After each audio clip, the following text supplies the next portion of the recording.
पाकिस्तान की मौजूदा हुकूमत को एक नाकामी हुई है।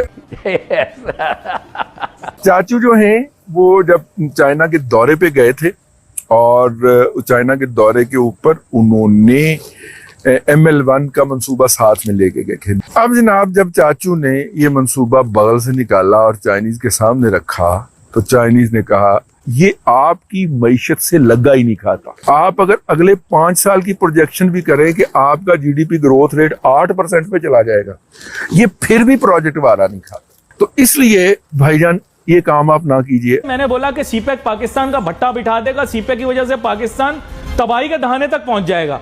लोगों ने कहा अबे ये तो गद्दारी की बातें कर रहा है। आज वो बेचारे ख्वार घूम रहे। सीपेक में क्या मिला आपको? अगर चाइना वो जो पावर प्रोजेक्ट पंजाब में लगे थे अगर कहे कि पहले ना पेमेंट करो, कैपेसिटी पेमेंट जो आपने कमिट की हुई है लिख के दी हुई है 4 अरब रुपए के करीब है, कोई इतना एक है, मेरा मतलब है फर्क, और आप ऊपर बोझ लादने लगे हैं इससे ज्यादा का। मतलब के तगेरा मुंडा ते आना सिर मुंडाई वाला हिसाब है ना, वो पंजाबी का जो मुहावरा है। आप ये क्या करने लगे? उतने आपके रेलवे के टोटल एसेट नहीं है जिसमें से आप ML1 बनवाना चाह रहे हैं, और इन ML1 से और इन एसेट से होने वाली जो इनकम है वो आपको पहले ही लॉस में जा रही है। तो आप इसकी सर्विसिंग कैसे करेंगे? सर्विसिंग के लिए आप सब्सिडी देंगे, फिर सन उगाल पाएंगे जब चाइना की वजह से हो रहा है। तो इसलिए भाईजान आपकी बड़ी मेहरबानी है, हमने ये काम नहीं करना। बुध के रोज़ एक खुसूसी इजलास की सदारत की और उसमें पाकिस्तान में बरसरे रोज़गार मसरूफ़ चीनी बाशिंदों की हिफाजत, भरपूर हिफाजत के हवाले से इक़दामात का जायज़ा लिया और वज़ीर साहब ने कहा कि चीनियों की हिफाजत पर कोई समझौता नहीं किया जाएगा।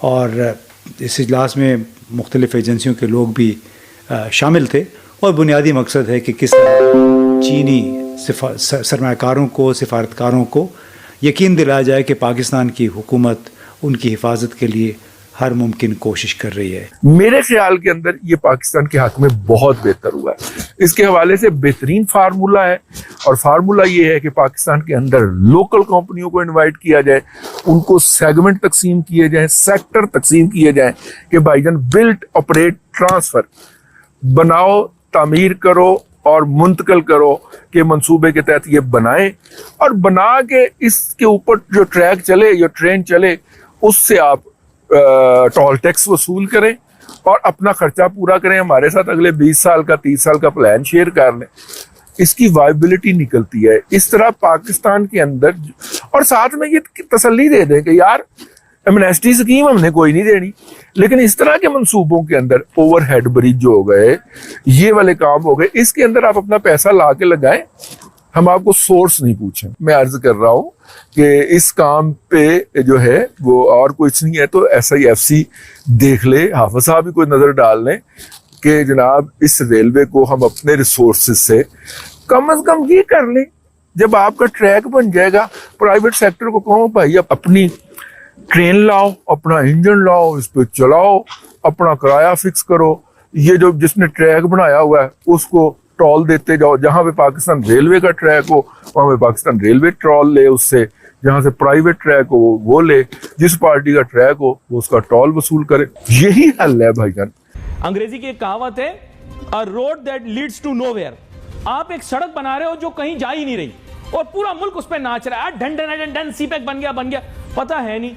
अच्छा, इसका है मैरीटाइम रूट, और मैरीटाइम रूट के अंदर मेरे ख्याल से फिर अगर चाइनीज में से कोई भी गवादर से माल चाइना मंगवाना चाहेगा उरुमची, तो मेरे ख्याल से उसको हैदराबाद में हमने बड़ा प्यारा अस्पताल बनाया, और चीजें हमसे बने नहीं बने, अस्पताल हमने हैदराबाद में बड़ा प्यारा बनाया, यकीन करो। 2-3 दफा मैं चिंटू को भी वहां लेके जा रहा था, ये डर के इसने हाथ बात जोड़े, इसने कहा नहीं यार वो तो मुझे ठीक को पागल कर देते हैं, पागल को ठीक कर देते हैं। मैंने कहा यार ठीक है, तू फिर सही है। बात यह है कि वहां पे ले जाना पड़ेगा। क्यों गवादर आएगा जब चाबार के अंदर पोर्ट तैयार है? तो चाइना पागल है? नहीं, भले नहीं। अब जिद, अच्छा दूसरी बात यह, पाकिस्तानी जिद बहुत करते हैं। खाने में नमक ज्यादा पड़ गया, खावन बोल रहा है बीवी को खाने में थोड़ा नमक ज्यादा है, वो मार मार के कह रही है नहीं तुम खाओ, नमक ज्यादा नहीं है। क्यों भाई यार, कैसे हाँ कर, समझ गए ना नाजरीन आप? पाकिस्तानी जिद्दी बहुत हैं। मुल्क में वसाइल नहीं, आप झूठ बोल रहे हैं, मुल्क में वसाइल हैं, अली नासिर झूठा है तो दिखाओ ना यार। सीपेक पे काम हो रहा है, खुफिया काम हो रहा है, नजरों से ओझल काम हो रहा है, इसीलिए बिजली चली गई। ये तवानाई का मंसूबा था ना, तवानाई का मंसूबा था, ये सीपेक वाज एनर्जी कॉरिडोर। और आपके पास क्या, आप बोलते हैं आप क्या इंपोर्ट करोगे? आप एलसी नहीं खोल सकते, इंपोर्ट करके दिखाओ। पहले चाइना को हम इंपोर्ट करके माल सप्लाई करेंगे, तो अफगानिस्तान को देके बर्बाद होके नहीं देख लिया। इसके साथ साथ आपने सुना होगा 22 जून से ऑपरेशन अज़्म इस्तेहकाम की बात होती रही, पहले बड़े ऑपरेशन की बात, फिर उसके बाद थोड़ा सा उस पर स्टेप बैक किया, दिफाई पोजीशन इख्तियार कर ली हुकूमत के, नहीं इस नौयत का कोई बड़ा ऑपरेशन होने नहीं जा रहा है। लेकिन तासुर ये दिया गया कि चीन की हुकूमत के दबाव के तहत या उनके ईमा पे इस नौयत का ऑपरेशन किया जाएगा। ये बात मुझे चीन के हालिया एक दौरे के दौरान मुतअद्दिद मरतबा सुनने को मिली, चाहे वो वज़ारत ख़ारजा के लोग थे या थिंक टैंक से वाबस्ता स्कॉलर्स थे। वो बार बार ये पूछ रहे थे कि क्या पाकिस्तान की हुकूमत ऑपरेशन अज़्म इस्तेहकाम वाकई कर रही है, इसका स्केल क्या होगा, किस नौयत का ऑपरेशन होगा, क्योंकि उस हवाले से ढंढोरा हमने बहुत पीट लिया था। एक ऐसे साहब से भी मुलाकात हुई जो पाकिस्तान को बहुत अच्छे तरीके से जानते हैं, पाकिस्तान के स्कॉलर आप कह सकते हैं, एक्सपर्ट हैं। तो उन्होंने ये कहा कि तो मुझे उम्मीद है कि ये वीडियो आपको पसंद आया होगा। वीडियो पसंद है तो प्लीज़ हमारे YouTube चैनल को जरूर सब्सक्राइब कीजिए। इसी प्रकार का भविष्य में वीडियो देखने के लिए चैनल को सब्सक्राइब कीजिए। हमारे इस YouTube चैनल पे आपको इससे भी ज़्यादा इंटरेस्टिंग वीडियो भविष्य में देखने को मिलता रहेगा। तो प्लीज़ हमारे YouTube चैनल सोच टाइम्स को सब्सक्राइब कीजिए, वीडियो को लाइक कीजिए, इस वीडियो को अपने दोस्तों के साथ जरूर शेयर कीजिए। नमस्कार, फिर मिलेंगे अगले